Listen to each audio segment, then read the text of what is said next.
नमस्कार जय श्री जगन्नाथ दि travelling tiffin blogs को आपण मानक स्वागत।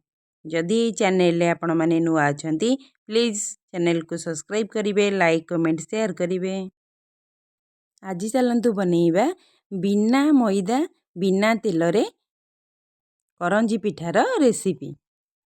प्रथमे आमे अटा एमती नैचे 2 कप अटारे लूण देइचे। अटा चकटिला परी आम जमती लुण पकाऊ सेमती पकेइबा लुण देकी एमती पानी किछि किछि देकी ताको अटा चकटिला परी चकटिबा।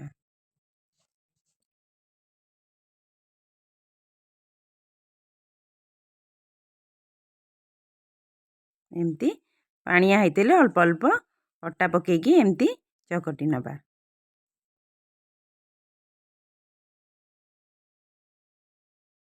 चकटि सला परे एमती किछि समय पे ताको घोड़ेकी छाड़ी देबा। करंजी पिठार पूरा पई आमे एठी नडिया किछि करिकी नैचे ता धरे चीनी आमे पकेइचे। एमती गोलेकी ताको किछि समय पई रखिबा। चीनीटा मिसिबो पई नडिया रे एमती किछि समय पई गोलेकी आगे रखि देबा। एपटरे आमे कढ़ई रे पानी किछि एमती ततिया पई छाड़ी देबा। ता भितरे आमे बेलेना पेड़ी रे एमती से अटार गुळा एमती रुटी परिका एमती गुळा करिकी अटा मारिकी एमती बेलिबा। एमती बेली सरला परे नडिया जो पूरा रखिथिले एमती ता मझिरे एमती देकी ताकू साइज की एमती भांगी की रखिबा।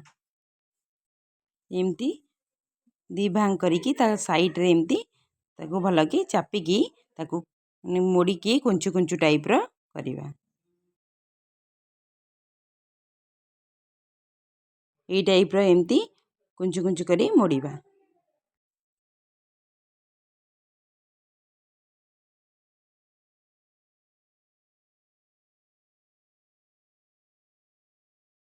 ए टाइप रो मोड़ी की एमती करिबा।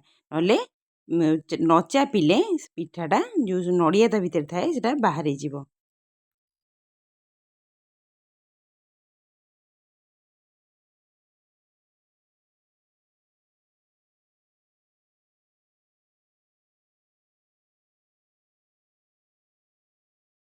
ए टाइप रो सब गोला को एमती पिठा करिकी रखिबा।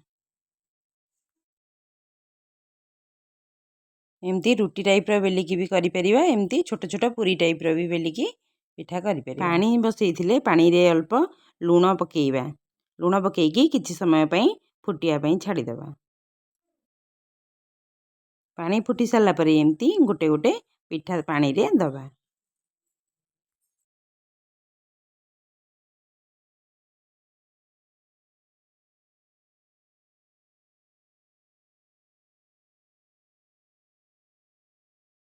एमती पिठाटा भासी उठिला परे ताकू गोटे गोटे की हल्का हल्का एमती ताकू लौटेबा।